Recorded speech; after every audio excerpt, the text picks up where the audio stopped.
কবিতাৰ শিৰোনাম এটি নিজৰা সুৰৰ। এখনি আকাশ সংগীতৰ, য'ত এটি মাথো নাম তোমাৰ।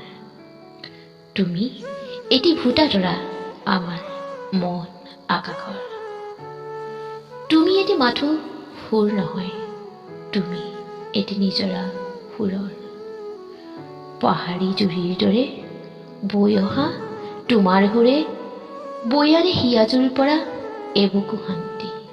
ক'ত বাৰু বিচাৰি পোৱা সেই সুৰৰ অমিয়া মাধুৰী, যি পান কৰি আমি হওঁ আত্মহাৰা। আমাৰ প্ৰাণৰ দুখ সুখ হাঁহিবোৰ, আমাৰ শৈশৱ যৌৱন আৰু বাৰ্ধক্যবোৰ সকলোবোৰেই যেন পাওঁ বিচাৰি তোমাৰ সুৰৰ মাজত। সেয়ে তুমি আপোন আমাৰ প্ৰাণৰ। হে শিল্পী, তুমি এটি মাথো সুৰ নহয়, তুমি অভিমানী প্ৰিয়াৰ দুখ আঁতৰোৱা এটি মন্ত্ৰ। দুধাৰি চকুৰো মজি অভিমানী প্ৰিয়াই বিচাৰে তোমাৰ সুৰত হেৰাই যাবলৈ।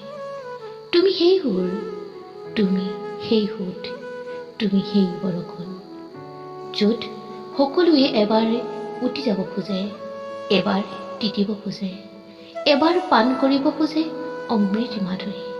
তুমি সু সন্তান অসমীৰ। ধন্যবাদ।